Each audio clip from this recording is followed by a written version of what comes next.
Captain Helen Drake was sitting in her command chair when the alert came through the ship's systems. The UNS Valiant was on routine patrol near the outer edges of human territory when Lieutenant Marcus Webb turned around from his station with a worried look on his face. He pressed a few buttons on his console and then looked up at the captain with concern in his eyes. Something was wrong, and Helen could tell just by looking at her communications officer's expression. She stood up quickly and walked toward his station while the rest of the bridge crew continued their normal duties. Marcus played the transmission through the main speakers so everyone could hear what was happening. The voice that came through was not human, and it sounded terrified beyond belief. The alien's words were broken and hard to understand because of all the static and interference. But Helen could make out enough to know this was serious. The creature on the screen had skin that seemed to change colors like oil floating on water, and it had 4 eyes that were wide open in pure fear. Its small body was shaking as it tried to speak into whatever recording device it was using. The alien said it was from a trading vessel, and that they were under attack by raiders who were killing the crew. The transmission gave coordinates and a timestamp before it suddenly cut off completely. Helen looked at the time marker and realized the message was only 14 minutes old. That meant somewhere out there right now people were dying and needed help immediately. She turned to her executive officer, Brandon Hayes, who was already pulling up star charts on his display screen. He pointed at a region of space marked in red on the map and shook his head slowly. The Kessler Expanse was known throughout this part of the galaxy as a dangerous place where pirates and raiders operated without any law or order. Most ships avoided that area completely, but the alien vessel had been traveling through it when they were attacked. Helen knew the Meridian Coalition well because they were one of the few alien species that had been friendly to humans when they first came to this part of space. The Meridian were peaceful traders who valued art and culture more than weapons or warfare. They had helped humanity learn the customs of galactic society and had never asked for anything in return except friendship and fair trade. Now they were in trouble and calling for help from anyone who could hear their distress signal. Helen made her decision in less than 5 seconds because that was all the time she could afford to waste. She ordered the navigation officer, Amy Chen, to plot a course at maximum speed and told the engineering department to push the reactors as hard as they safely could. The ship's alert klaxons began wailing throughout every deck as the crew rushed to battle stations. Within moments, the Valiant's powerful engines roared to life and pushed the destroyer toward the coordinates at speeds that would kill most alien species. Humans were different, though, because they came from Earth, which everyone else called a death world. The gravity was higher there and the weather was deadly, and the entire planet seemed designed to kill anything living on it. Humans had evolved to survive in those conditions, and that made them incredibly tough compared to almost every other species in the galaxy. The acceleration that was crushing the crew into their chairs would have turned a Meridian into paste, but the humans barely noticed it beyond some minor discomfort. Marcus sent out a priority message to Fleet Command explaining the situation and requesting backup support. Within seconds, the response came back that 3 other human warships were within range and already changing course to assist. The UNS Defiance, the UNS Thunderchild, and the UNS Hammer would arrive in about 2 hours if everything went according to plan. Helen knew that might be too late for the Meridian ship, but at least they would have backup if things got complicated. She asked Marcus if there had been any other transmissions from the alien vessel, but he shook his head and said the channel had gone completely dark after that first message. That could mean a lot of things, and none of them were good. Either the Meridian had lost power to their communications, or they were all dead, or the raiders had destroyed their transmitter. Helen tried not to think about the worst possibilities and instead focused on getting there as fast as possible. The bridge was quiet except for occasional status reports and the steady hum of the ship's systems running at full capacity. Every person on the crew knew they might be flying into a combat situation against an unknown number of enemy vessels.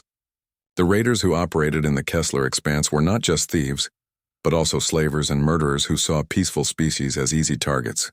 They had probably never fought against humans before, because humanity was still relatively new to this part of space. That was about to change in a very dramatic way. Amy called out that they were approaching the coordinates and preparing to drop out of faster-than-light travel. Helen ordered everyone to brace for whatever they might find on the other side. The stars on the view screen blurred and stretched as the Valiant slowed down and returned to normal space. What Helen saw when the image cleared made her blood run cold with anger. The Meridian trading ship was beautiful even in its damaged state, because their vessels were designed to be works of art as much as functional spacecraft. The crystalline structure caught light in amazing ways and seemed to glow from within. But now that beauty was being destroyed by 3 large raider ships that surrounded it like predators around wounded prey. Energy weapons were firing into the Meridian hull, and small fighter craft were swarming around it like insects.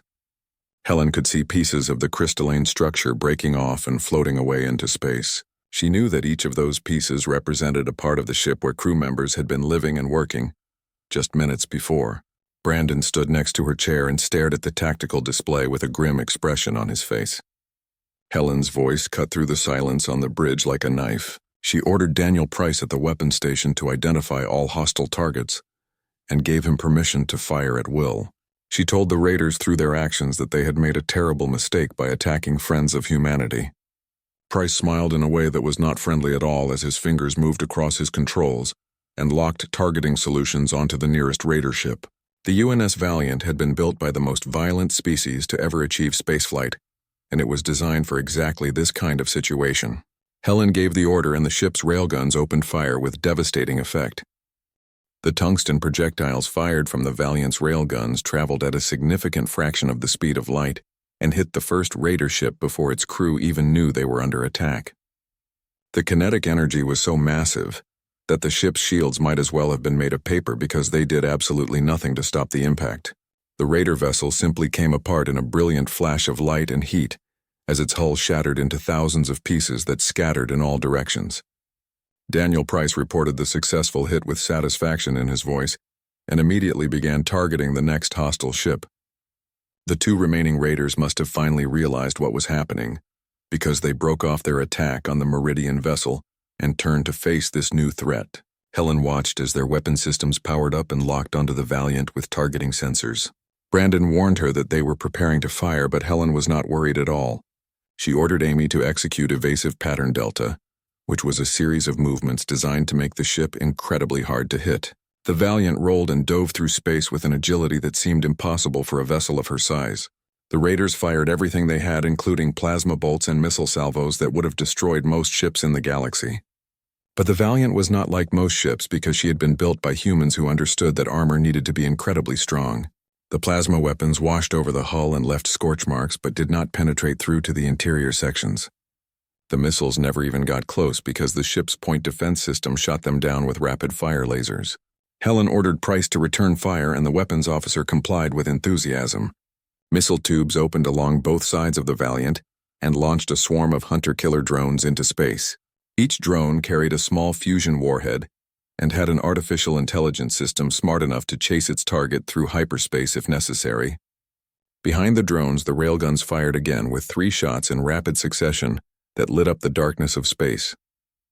The second raider ship tried to run away as its captain finally understood exactly what they were facing. This was not some weak merchant vessel or peaceful explorer ship, but a genuine warship from a species that had spent thousands of years perfecting the art of killing.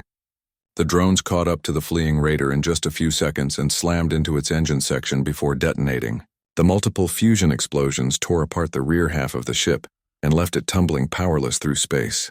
The third raider was either very lucky or had a much better pilot because it managed to dodge the railgun shots and evade most of the drones. For a moment, Helen thought it might actually escape and she prepared to order a pursuit course. Then 6 human fighter craft launched from the Valiant's hangar bays and streaked after the fleeing raider like sharks, chasing wounded prey. Lieutenant Kate Murphy reported from the flight deck that Gold Squadron was in pursuit under the command of Lieutenant Ryan Foster. The fighters were compact and deadly, and they accelerated faster than the raider ship's captain thought was physically possible. They caught up to their target in less than 30 seconds and surrounded it from all sides. Helen listened as Foster's calm voice came over the communication channel, offering the raider one chance to surrender. He told them to power down their weapons and prepare to be boarded. The raiders' response was to fire wildly in every direction, hoping to hit something. Foster's voice confirmed hostile intent and gave his squadron permission to engage. The 6 fighters attacked in perfect coordination with particle beams and missiles, striking from multiple angles simultaneously. The raiders' shields flared bright before overloading and collapsing completely. Without that protection, the hull cracked open like an egg and the ship went dead in space. Foster reported that the target was neutralized, and his squadron was returning to the Valiant. Helen allowed herself a brief moment of satisfaction, before turning her attention to the Meridian vessel. She ordered Marcus to open a communication channel, but he reported that their systems were badly damaged and not responding. Brandon suggested they send over a boarding team to check for survivors and provide medical assistance. Helen agreed and told him to lead the team personally. She wanted Dr. Lisa Morgan and her full medical staff ready to go with trauma equipment. Amy carefully brought the Valiant alongside the damaged Meridian ship, while trying not to cause any additional harm to the fragile crystalline structure. The boarding team put on their hardshell suits and crossed the empty space between the two vessels. What they found inside the Meridian ship was worse than anyone had expected. The crew were small, peaceful beings who had dedicated their lives to trade and art and culture.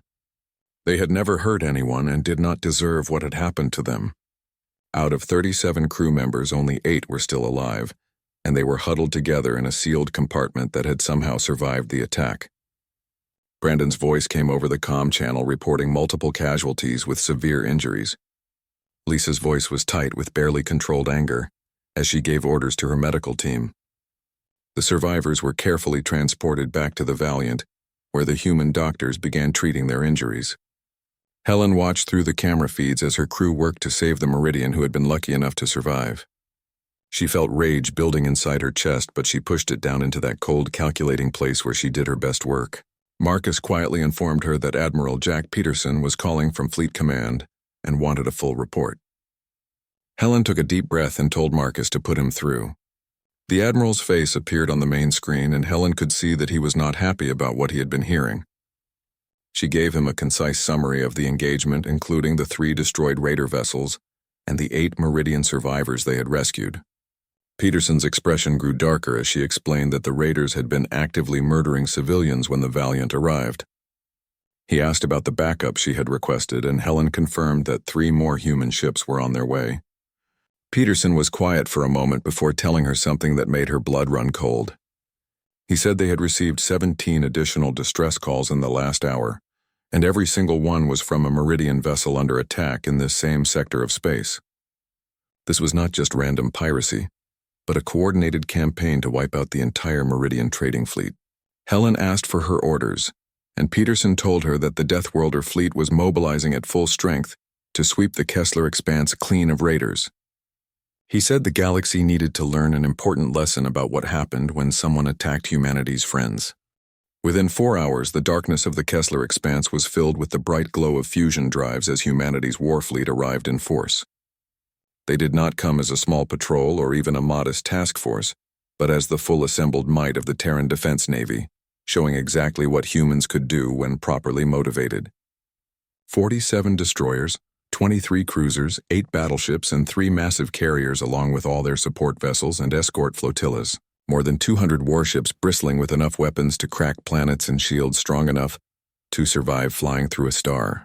Admiral Peterson stood in the Fleet Operations Center aboard his flagship, the UNS Indomitable, and watched the tactical display that showed every ship under his command.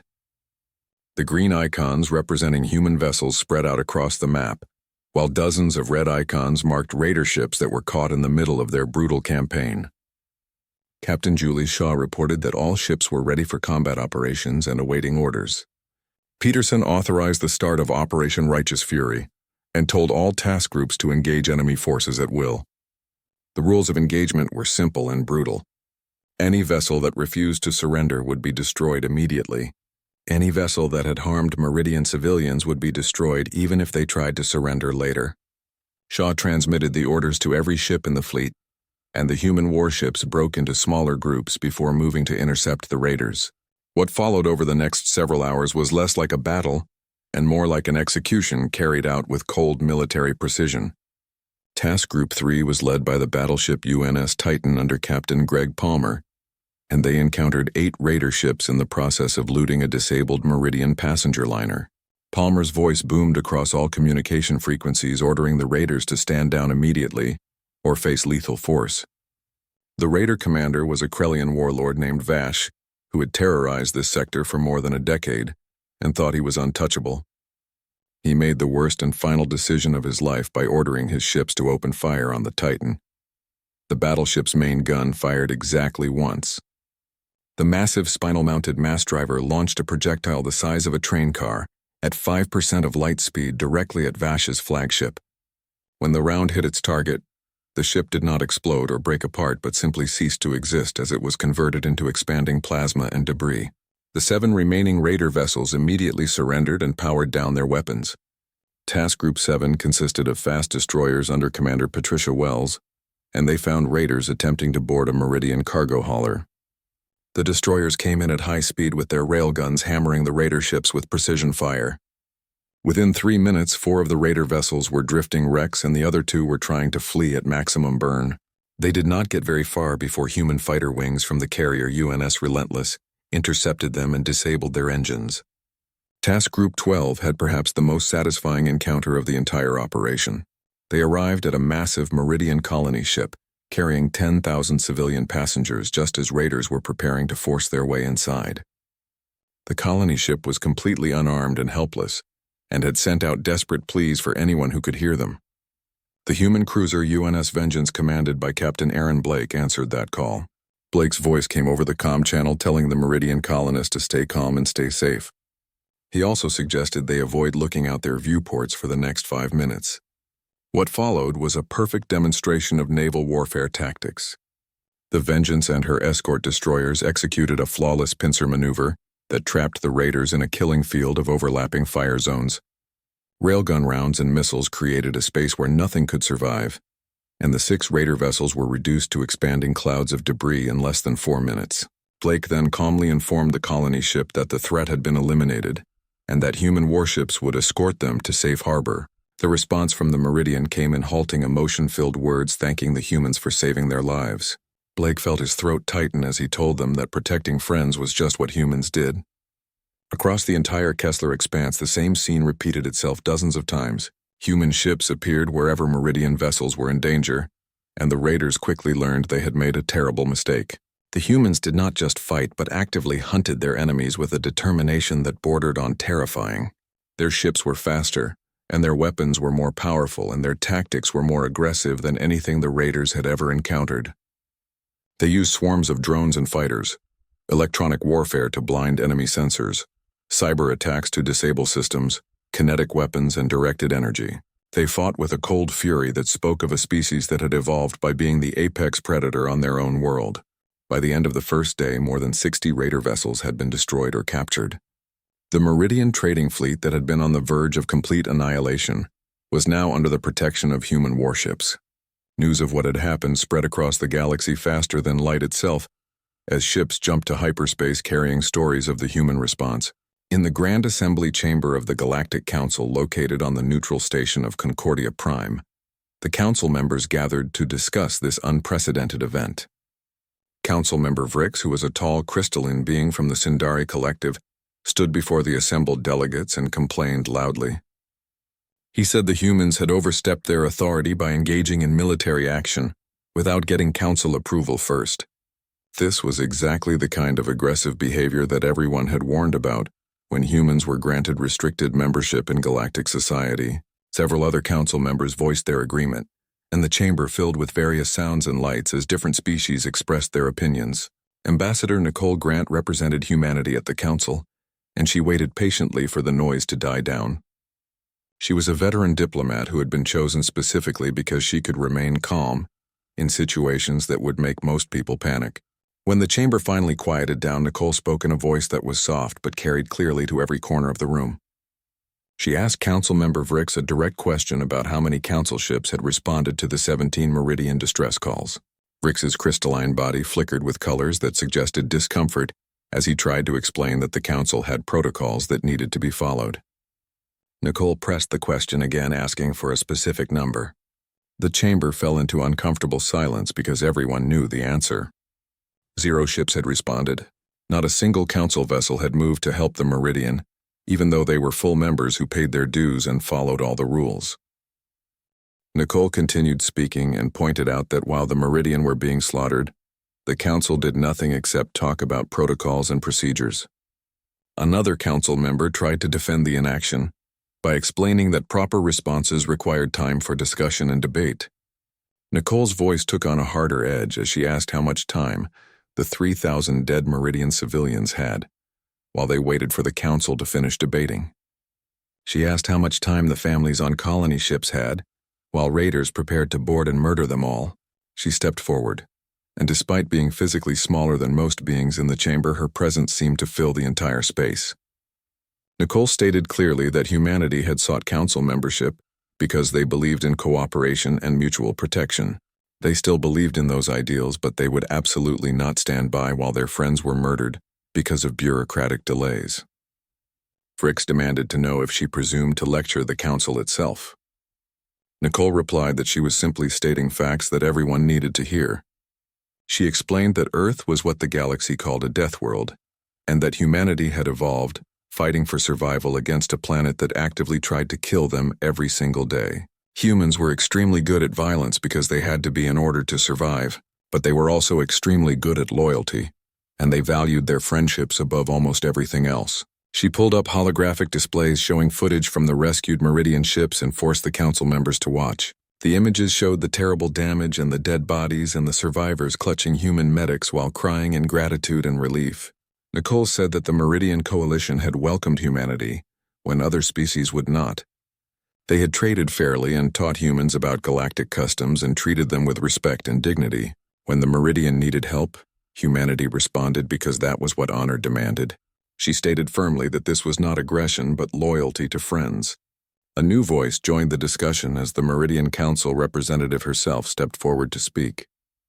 Senior Trader Lissa's iridescent skin was pale from trauma, but her voice remained steady and clear. She said that if she could be permitted to speak, she wanted to tell the council something important. Lisa explained that the humans had saved her people from complete extinction, not just from raiders but from the crushing despair of abandonment. The Meridian had called desperately for help and only silence had answered them. They had prepared themselves to die, and then the Deathworlders came with their warships and their fury. She turned to face Nicole and dimmed her bioluminescence, which was a gesture of profound respect in Meridian culture. Lissa said that the Meridian Coalition owed humanity a debt that could never be fully repaid. But even more important than the debt was the lesson they had learned about who their true friends really were. The chamber erupted into loud discussion as different council members argued various positions. Some wanted sanctions against humanity for acting without permission. Others quietly recognized the uncomfortable truth in what Nicole had said about the council's failure to protect its own members. Eventually, it was Council Elder Thane who brought order back to the proceedings.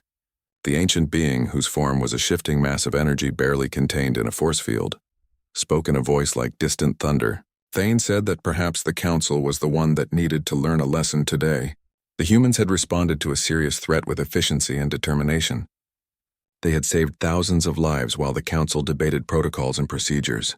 Perhaps the galaxy needed more of what Thane called the human directness. Vrix tried to protest, saying that if the council condoned this behavior, it would set a dangerous precedent. Elder Thane interrupted and stated firmly that what should be condoned was protecting innocent beings and showing loyalty to allies. These were not uniquely human traits, but universal virtues that the council seemed to have forgotten in its comfort and bureaucracy.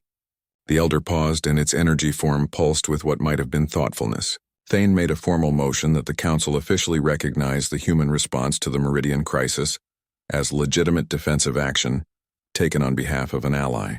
Furthermore, the council should extend formal gratitude to the Terran Defense Navy for their service in protecting council members from harm. The vote was called, and to the surprise of many delegates, it passed with a significant majority. As the session ended and the various delegates began to disperse, Lisa approached Nicole in the corridor outside the chamber. The Meridian simply said thank you both for the rescue and for the words spoken in the council that day. Nicole smiled warmly and told her that showing up for friends was just what humans did. Lissa agreed and said that the galaxy would remember that when the Meridian needed friends, the humans came with everything they had. 3 months after what became known as the Battle of the Kessler Expanse, the galaxy had changed in fundamental ways. Captain Helen Drake stood on the observation deck of the UNS Valiant watching, as the newly established Meridian Human Joint Trade Station took shape in space. Around it, Meridian trading ships moved freely, and each one was escorted by human patrol craft that kept watch for any threats. Brandon Hayes appeared beside her, carrying 2 cups of coffee. Helen accepted one gratefully, and they stood together in comfortable silence watching the construction work. Brandon mentioned that he had heard news from the Council about humanity receiving full membership with no restrictions. Helen nodded and added that the Meridian Coalition had signed a formal mutual defense treaty with Earth. She also mentioned that 20 other species had requested talks about similar agreements with humanity. Brandon asked if that meant humans were not seen as scary Deathworlders anymore. Helen smiled slightly and said they were definitely still scary. But now people understood that humans were scary to their enemies and not to their friends. The observation deck door opened and Marcus entered to report an incoming message from the Meridian homeworld. It was from the matriarch herself, which was extremely unusual because she rarely communicated directly with outsiders. Helen straightened her uniform and told Marcus to put the transmission through. The holographic display showed an elderly Meridian whose skin had faded to silver with age, but whose eyes held ancient wisdom. The matriarch addressed Helen personally and said she wanted to speak with her directly. She told Helen that the Meridian people owed humanity a debt beyond any measure. Helen replied that they had simply helped their friends, which was the natural thing to do.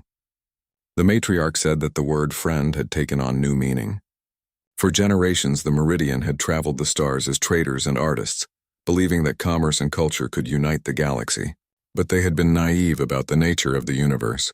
They thought everyone shared their peaceful nature and would respect their neutrality. Then the raiders came and the Meridian learned what fear truly meant. They called for help and only silence answered. They prepared for extinction, and then the humans came not with trade goods or art but with warships and fury. The humans had fought for the Meridian as if they were their own people. Helen told the matriarch that the Meridian were humanity's own people, because that was what alliances meant to humans. The matriarch agreed and said this was what made humans unique among all the species in the galaxy. Other species viewed alliances as contracts or transactions that provided mutual benefits. Humans saw alliances as bonds of loyalty that could not be broken. They kept their promises even when doing so came at great cost to themselves. The matriarch's image seemed to glow brighter as she explained that the Meridian Council had made an important decision. They were establishing something called the Friendship Accords, which would be a new kind of alliance based on the human model of loyalty. Not just trade agreements or defense pacts, but true friendship between different species. The Meridian were inviting other peaceful species to join this new alliance. Helen felt that something fundamental was shifting in the galaxy, and responded that humanity would be honored to be part of such an alliance. The matriarch smiled in the way her species did and said that humans were already part of it, because they had proven their commitment when they answered the distress call. After the transmission ended, Brandon let out a low whistle and asked if they had just accidentally created a new political bloc in galactic politics. Helen said she thought they had, and more importantly, she thought the galaxy desperately needed exactly that kind of alliance. She was absolutely right about that assessment. Over the following months, the Friendship Accords grew to include 15 different species, and all of them were peaceful peoples who had previously been vulnerable to predation by more aggressive powers. With humanity providing military protection and the other species contributing their unique strengths in science, art, medicine, and technology, the Accords became a force that the rest of the galaxy could not ignore. The raiders and slavers who had terrorized the shipping lanes for decades suddenly found themselves being hunted by human warships with ruthless efficiency. Trade routes that had been considered dangerous for generations became safe almost overnight. Colonies that had lived in constant fear found themselves under the protection of what became known as the Deathworlder fleet. Humanity discovered itself in an unexpected role as guardians of the peaceful species, defenders of the innocent and the ones that everyone called when they needed help, desperately. In bars and trading posts scattered across the galaxy, a new saying emerged and spread rapidly. If you wanted beautiful art, you called the Meridian. If you wanted ancient wisdom, you called the Thanes. If you wanted someone saved, you called the humans. Admiral Peterson, who had been promoted to Fleet Admiral and given command of all Terran military forces, stood in his office aboard the UNS Indomitable. He was looking at a star chart that displayed the growing network of Friendship Accord members when his aide, Commander Susan Wright, entered with the daily reports. She told him that the latest figures were quite impressive. Piracy in Accord protected space was down by 89%. Trade volume had increased by 200%. They had also received 43 new requests for membership in the Friendship Accords from species who wanted the protection and community it offered. Peterson nodded slowly and asked about human casualties. Wright reported that losses were minimal with only 3 ships damaged in the past month and no personnel casualties. The raiders had learned quickly not to engage human forces in direct combat. Peterson said that was good news, and then turned from the star chart to face his aide. He mentioned that when humanity first went to space, many people back on Earth had worried they would become conquerors. They feared humans would spread war and violence throughout the galaxy instead of peace. Wright pointed out that humans had not become conquerors at all. Peterson agreed and said humanity had become something entirely different instead. They had become like the big brother who walked the little kids home from school safely. The neighborhood tough guy who made sure bullies left everyone else alone. Wright said there were much worse things to be than that. Peterson agreed completely and said the best part was that humanity was teaching the galaxy something vitally important. Real peace did not come from being weak or hoping everyone would choose to be nice. Peace came from being strong enough to protect those who could not protect themselves. He looked back at the star chart with all the green icons representing human ships spread across dozens of star systems. Every single one of those ships was a promise. A promise that if you were humanity's friend and stood with them, then they would be there when you needed help. No bureaucratic delays and no political calculations. Just ships and trained crews ready to answer the call whenever it came. Wright said with pride that they were the Deathworlder fleet. Peterson agreed but said they were more than just a fleet. They were friends, and friends always showed up when needed. Across the galaxy on a small Meridian trading ship named Hope's Promise, young trader Kess was teaching her children about the day the humans came to save them. She showed them recordings of that terrible day when raiders attacked and everything seemed lost. Kess told her children that the Meridian had called for help and the humans heard them. They came with their ships of war, these Deathworlders from their terrible, dangerous planet. Everyone in the galaxy had said humans would be dangerous and that peaceful species should fear them. But when the humans arrived, they did not conquer or demand tribute. Instead, they saved lives and asked for nothing in return except friendship. Her children watched the footage with wide eyes as human warships destroyed the raider vessels. They saw human medics treating wounded Meridian with such care and gentleness.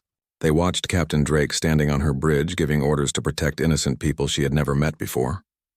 Kess told her children to remember this moment forever. Remember that strength without honor was nothing but tyranny and oppression. But strength combined with honor became protection for those who needed it. The humans had both strength and honor in equal measure. That was why they were the greatest friends the Meridian had ever found among all the stars. She closed the recording and looked seriously at her children. She told them that if they were ever in danger or needed help, they should remember one simple thing: call the humans because they always answered. In orbit high above the trading ship, 3 human destroyers kept their watch. Their crews remained alert and ready for any sign of trouble. Among all the stars scattered across the galaxy, the Deathworlder fleet stood guard, not as conquerors trying to build an empire, not as overlords demanding tribute and obedience, but as friends who had made a promise to show up whenever they were needed. Humanity had learned long ago on their harsh, violent world that survival meant protecting your tribe. Now their tribe included species from dozens of worlds, and humanity protected them all with the same fierce loyalty. The galaxy had learned its lesson. When you became friends with humans, they did not abandon you when things got difficult. They did not hide behind protocols when you called for help. They came with everything they had, and they fought like the Deathworlders they were born to be. And humanity always kept its promises no matter what the cost.